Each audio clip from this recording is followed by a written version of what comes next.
में law and order की स्थिति खराब है, उसको लेकर कांग्रेस को आज हम खड़े हैं जोधपुर के अंदर, लगातार यहाँ पर जो दुष्कर्म हो रहे हैं, लॉ एंड ऑर्डर एक तरह से बिखर चुका है और राज्य सरकार की जिम्मेदारी बनती है।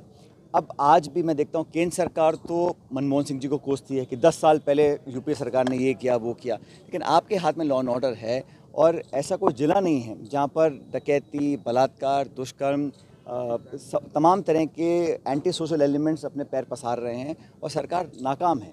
सरकार में मल्टीपल पावर सेंटर बन चुके हैं। किसी को मालूम नहीं कि कोई मंत्री कैबिनेट में है कि नहीं है। संगठन कुछ बोलता है, सरकार कुछ बोलती है, सरकार में 3 लोग अलग बातें बोलते हैं। तो ये जो बिखराव है बहुत जल्दी हो गया। आमतौर पर 3-4 साल के बाद एक खिंचाव होता है सरकारों के अंदर, लेकिन यहाँ मैं देख रहा हूँ कि बहुत शुरुआत में ही अलग अलग सत्ता के केंद्र बन गए हैं। उसका नुकसान लोगों को होता है। जो नीति निर्माण होती है, गवर्नेंस होती है, ग्रामीण क्षेत्रों में विकास बिल्कुल ठप पड़ा है।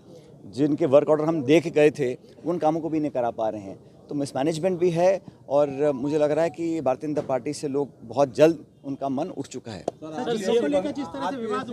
आरपीएससी को भंग करने के लिए आपने कहा था, किरोड़ी मीणा जी भी कह रहे हैं, आप भी कह रहे हो। ये जो लोग बातें करते हैं, कानून की जो बहाने देकर बात करते हैं, पुनर्गठन करने में किसी को क्या आपत्ति है? जब संस्था इतनी खोखली हो चुकी है, उसकी विश्वसनीयता पर इतने सवाल उठ चुके हैं, लोग जेलों में जा रहे हैं, रिश्वत देते हुए पकड़े जा रहे हैं, तो जब आम व्यक्ति की विश्वास उस संस्था में नहीं है तो संस्था से आप क्या उम्मीद करेंगे? और नए सिरे से अगर उनकी नियुक्तियों के अंदर जो पारदर्शिता वाले मापदंड होने चाहिए वो क्यों नहीं हो सकते हैं? और दोबारा से शुरुआत करके इसका पुनर्गठन क्यों नहीं किया जा सकता? अगर अच्छा शक्ति है, कोई करना चाहे तो कर सकता है, और नहीं करना है तो आप बहाने 100 दे सकते हैं। कानूनी अड़चन है, संवैधानिक अड़चन है, फलाना है, ढिमकाना है, लेकिन कोई करना चाहे, क्योंकि नौजवानों के भविष्य से खिलवाड़ करने का अधिकार किसी को नहीं है, किसी दल को, किसी पार्टी को, किसी नेता को। और जो नियुक्ति के मापदंड होते हैं उसको स्पष्ट किया जाना चाहिए और ऐसे बनाए जाएं ताकि भविष्य में इस प्रकार की संभावना खत्म हो जाए। तो आरपीएससी की विश्वसनीयता खत्म हो चुकी है, उसको जीवित करना बहुत ज़रूरी है, क्योंकि नौजवानों का भविष्य जो है उस पर टिका हुआ है। और रोज़गार के मुद्दे पर भाजपा बैकफुट पर ही है। और रोज़गार आप घोषणा कर रहे हैं कि हमने 4 लाख नौकरियों का संकल्प लिया है। संकल्प क्या होता है, घोषणा क्या होती हैं? आप जो हम लोग नौकरियाँ दे गए थे उनके पत्र जारी कर दीजिए। तो इस प्रकार नौजवानों को भी लगता है भाजपा के जो चालें हैं वो समझ में आ रही हैं।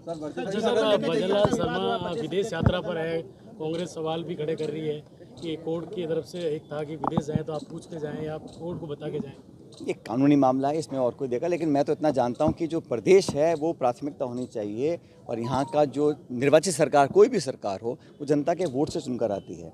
अगर शिक्षा, चिकित्सा, कानून व्यवस्था, गवर्नेंस, डेवलपमेंट, विकास ग्रामीण क्षेत्र में, शहरी क्षेत्र में नहीं हो रहा है, लोग परेशान। इस बार गर्मी में क्या हाल हुआ?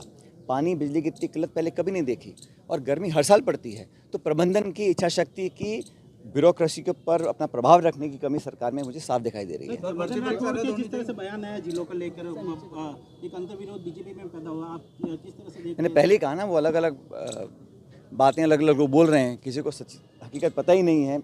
कभी कोई नेता क्या बोलता है, कभी पलट जाते हैं, फिर विड्रॉ कर लेते हैं। तो असमंजस बना हुआ है पूरे सरकार। बंगाल में जो हालात हो रहे हैं, ममता सरकार को दबाने का प्रयास किया, क्या ये लोग कुछ कहते हैं? देखिए, ऐसा है, किसी भी दुष्कर्म को हम सबको कठोर शब्दों में उसकी निंदा करनी पड़ेगी और करते हैं हम लोग।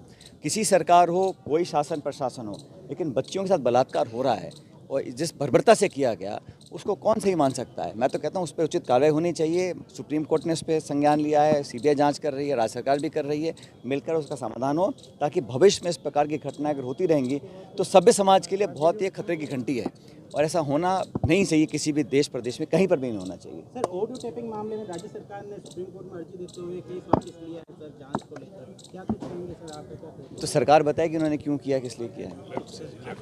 सचिन